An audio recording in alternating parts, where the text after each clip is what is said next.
We begin with education, and a Deputy Director General at the Ghana Education Service has described as ridiculous the expectation that past questions will be repeated in the ongoing West Africa Senior Secondary School examination. While condemning the vandalism of school property, Anthony Boateng assured the GES is thoroughly investigating the matter, including the claim of strict supervision by students of Trinidad Kodua Senior High School. He spoke on the AM show. Ghana Education Service and therefore the schools have their own, the regulations that deal with discipline. Those issues have not been compromised in any way, despite the circumstances in which we find ourselves. And therefore, any student or anybody who breach any of these rules or regulations will be dealt with according to the rules and regulations of the service. Now, with respect to the videos and the issues that have been discussed, I do not think for one moment that anybody should think that supplying past questions and chief examiner's report to students mean that the students were expecting those questions to appear on their final examinations. It will be a very ridiculous expectation. Like because we're giving past questions to guide in our studies, we're expecting those past questions to appear in our question paper, and therefore, when we went and those questions did not come, then somebody has disappointed us. Who has disappointed who? But Mr. Boateng, we had a traditional way of doing this, where teachers would use it, or you would find it in the library. But this was a deliberate attempt to give each student a printed copy of the past questions. What was the communication that went along with it? Madam, you will know, and I know, that when we were in school, those of us who could not afford even had to go to friends looking for it. And so the idea was that let's make it available to everybody, including those who can afford and those who cannot afford. In the past, when we were going to school and we were looking for question papers, we were not going to expect those question papers to appear at the final exam. They were to serve as guide and to help in our preparations. That is why we even went ahead and added the chief examiner's reports so that they will know what the expectations are as part of their preparations. Now, some of the issues being raised by the students is that their hairs were too strict. That, to me, is an issue that we need to interrogate. The examinations are written under rules and regulations, and we expect supervisors and invigilators to go strictly by those rules and regulations. If there is anybody who has gone beyond those rules and regulations, we want to investigate. But if there is any other student who thinks that because of free SHS, they will be allowed to cheat and do what they wanted to do in the examination hall, it's unfortunate. Meanwhile, Executive Director of Child Rights International, Bright Appiah, says punishment of students involved should not halt their education. Seeing children doing that or students doing that, there are two things that comes to mind. One is when we were giving them the past questions, what was the motive for doing that? Because in the past, students do have access to past questions, and they tried as much as possible, first of all, to understand how WAEC set questions and to possibly see whether or not some of the questions will repeat so that at least they'll be conversant with it.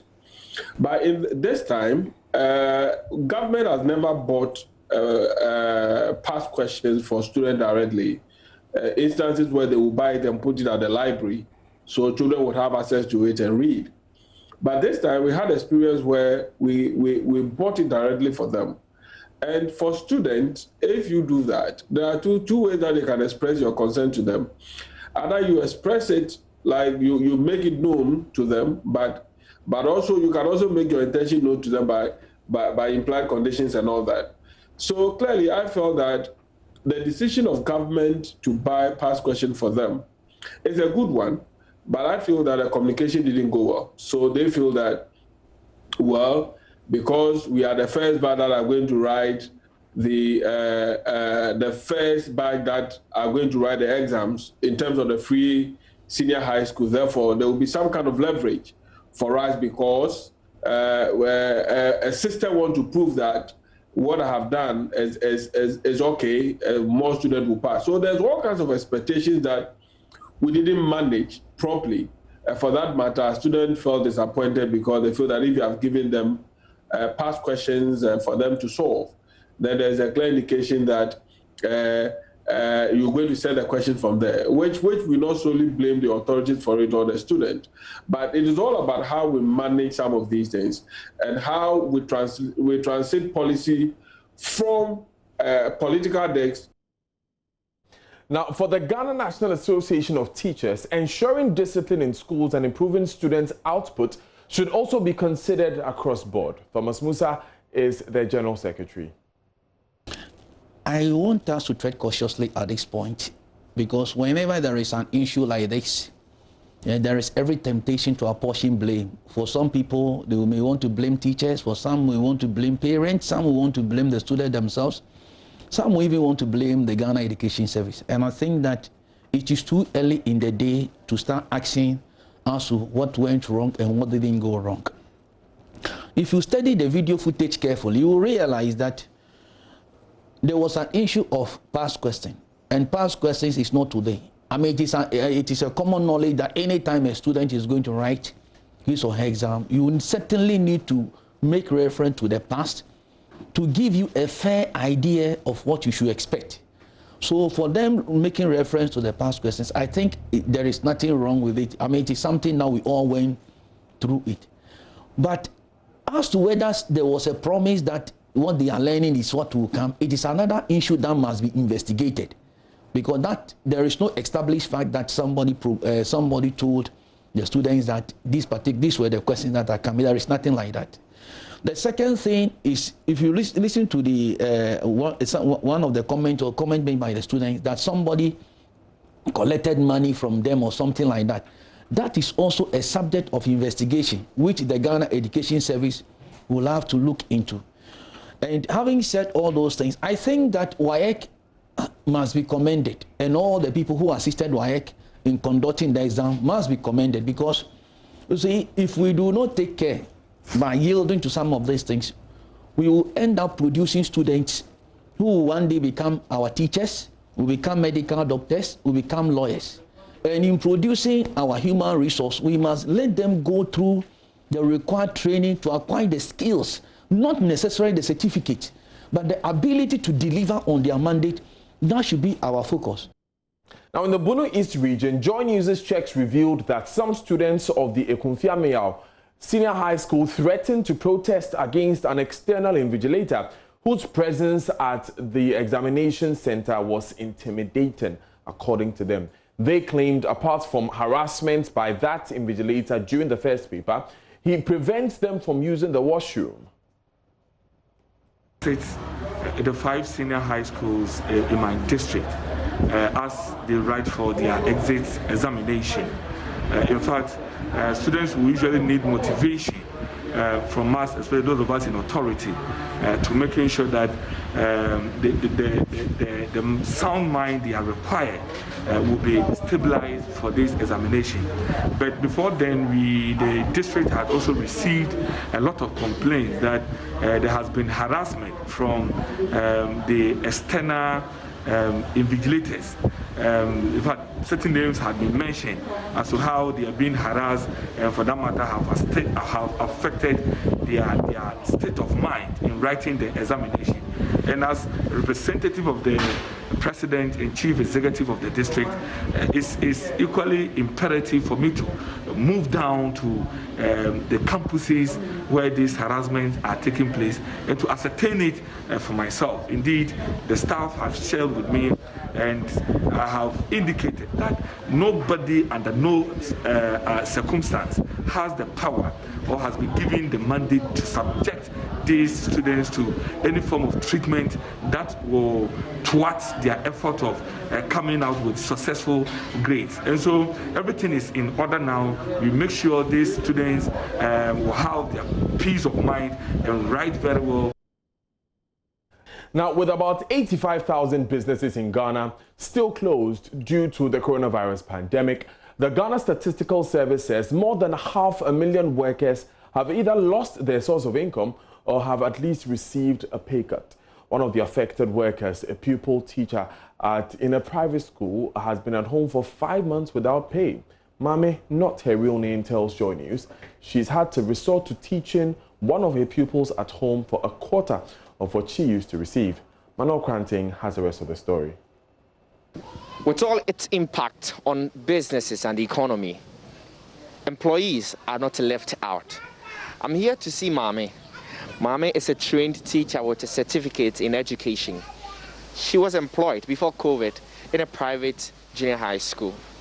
But with COVID and its attendance restrictions, she's had to stay at home. I will. Amen. Hi. Good afternoon.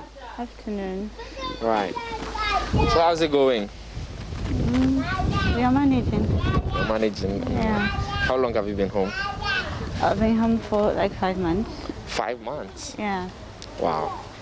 Without any sort of allowance or Yeah. salary at all. Not at all. 5 months without salary. How do you survive? Well, I've survived so far on my savings, which got finished like 2 months ago. So I have this side job. A parent called me to come to her house to teach her kid, and I just started.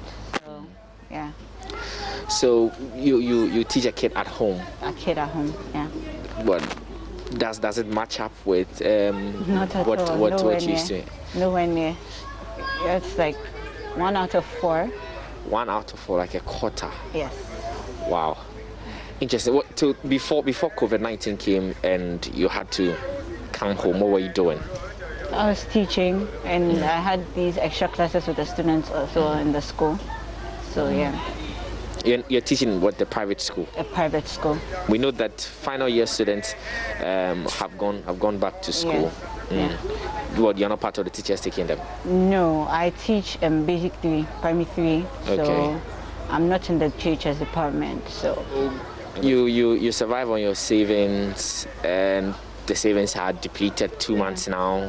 You ran out, and you're living now on 1/4 of what you used to earn. What are you hunting for jobs? What are the responses you get? I would really love to get a good paying job as of now, but well, schools are closed and shops are closed and businesses are not really doing well, so no one is really looking to hire at the moment. Yeah, I've asked around, but it seems no one is really willing to hire.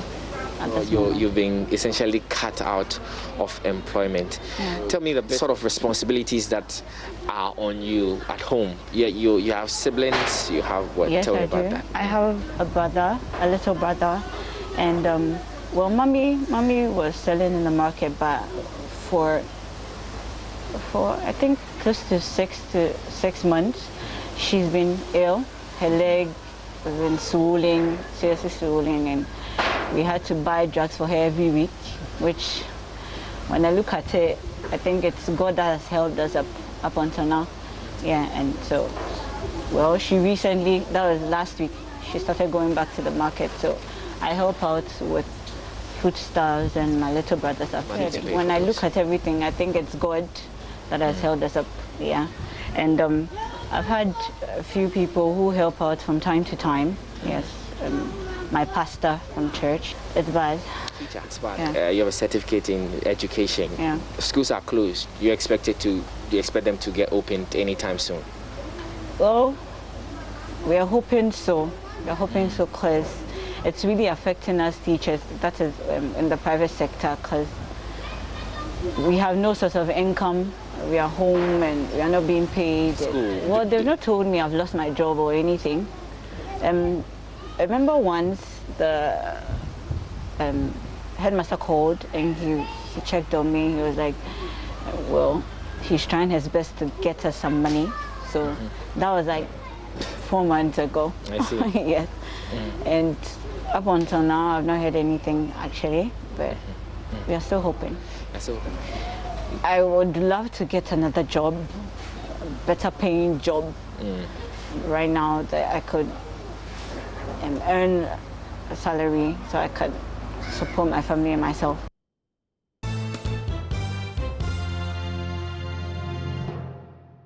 Hi, good afternoon. Welcome to Business. My name is Darryl Kwao. The Ministry of Food and Agriculture has promised intervention to help the barley-hit cashew sector reeling from the effects of COVID-19 pandemic.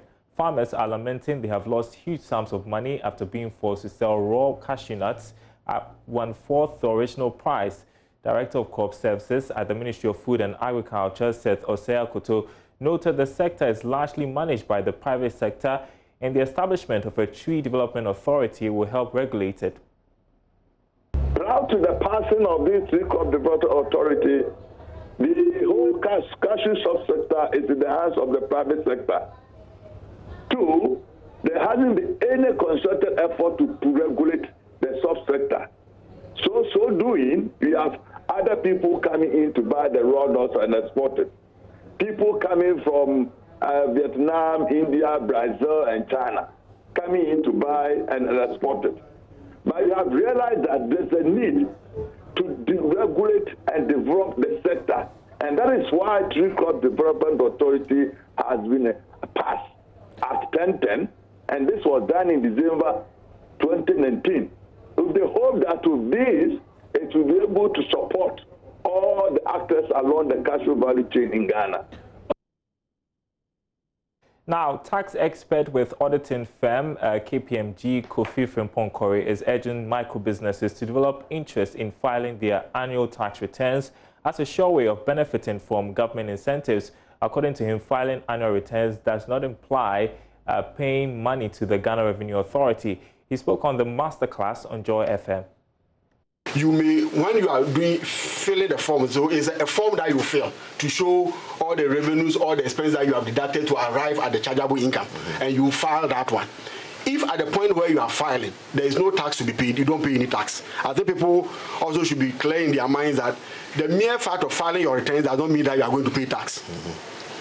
The instance is the net position which determines, and then people even have a refund. People will file their returns, and then the return you show that the Ghana Revenue Authority or the government should pay them a refund, which they sometimes do pay. So, for emphasis, the refund is a credit you get on your tax account. Yes, correct. The government will not put money in your hand. No. But they will give you a credit on your account. No, there are some times that you apply that they will write a check for you. Oh, really? Yeah, there are times you apply, they will write a check for you. Other times too, they will say, okay, you have a credit, so we will use the credit against your future taxes. So it's the same as... Which is what makes sense, really, because the government needs liquidity to work. Yes. So okay, let's go to the other questions. I want to get in as much as possible. So the other person also was concerned about tax education. Yes, I must admit that maybe we haven't done a lot of tax education, but I also need to commend the current administration that they are doing a bit more. Amisha Dai and his people are doing a bit more. More need to be done. So at least we accept it in good faith. Okay. Probably when we engage them, we'll tell them that look, people want to hear on more tax education. Now, Telecoms firm Airtel Tigo has launched a new exciting offer for new customers. The package includes free money transfers on the network for 6 months and takes effect upon acquisition of a new Airtel Tigo SIM. Customers also will enjoy free morning calls over the next 6 months. Ebenezer Sabote's report explains why the Telecoms company is introducing this offer. The package known as the Free Morning Offer is the first of its kind offered by the telecom operator in the country. This is to support customers in enhancing their communication during the morning for the next 6 months. According to the Chief Sales Officer of Airtel Tigo, Abubakar Halidu, the offer is based on customer insights. Looking out for the consumer needs in terms of communication. And this is what they told us, and we responded to their needs, communication needs. So we didn't go out there to see what's happening. We wanted to see how best we can assist Ghanaians to keep communicating, to satisfy their communication needs. And that is how we came out with this product. With the transfer of money, which is also free, is there any threshold on it or any amount you can send free? Once you're a new customer, we are giving you the opportunity to transfer money freely. So once you're a new customer, you join us, you're able to send money from Airtel Tigo account to another Airtel Tigo account for free. On his part, Chief Marketing Officer Atul Narain Singh described the product as the perfect choice for customers. So, why did we launch this product? This is a truly outstanding product. There is no product that has been launched ever in Africa. I'm not even talking about Ghana, where a company is offering free calls for 5 hours every day for as long as 6 months. And that's not all. We have topped up the offer by also introducing free Airtel Tigo money transfer for 6 months. Is it not truly amazing? Well, the insight, which really asked us, which really made us work behind this offer is that we Ghanaians like to talk in the mornings. Airtel Tigo believes that customers will take advantage of the offer to communicate more with their family and friends in the morning. And that's all in business. Sports is up next. Stay tuned. Thank you for staying with us here on JoyNews today. My name is Nathaniel Atto, and I take you straight into sports. Now, the Ghana Football Association's president, Kurt Okreku, has inspected a 6.5-acre land secured by the Federation at Wintongo, Bongatanga, in the Upper East region for the construction of an AstroTurf. There's more in the following report.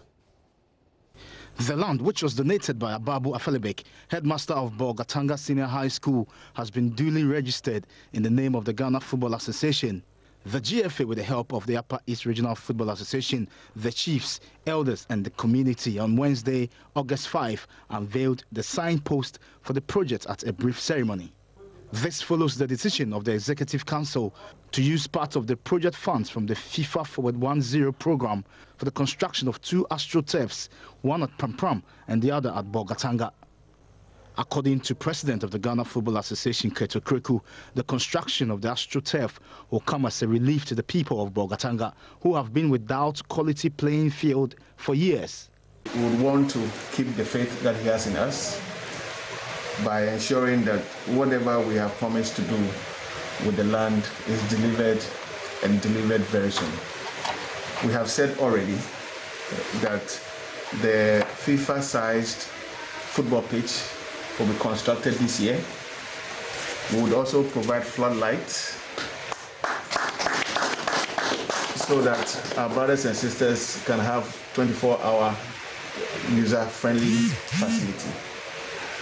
We believe this is just the beginning, and once he continues to bless us, we'll also continue to be here regularly to ensure that we have a very good relationship. The FIFA Forward 10 fund was one of the key issues that President Kurt Okreku discussed with FIFA President Gianni Infantino during his visit to the home of football, Switzerland, in December 2019. Since the visit, the GFA has been working with the FIFA development officers who visited Ghana in March 2020. Other projects earmarked under FIFA Forward 10 will be announced in due course.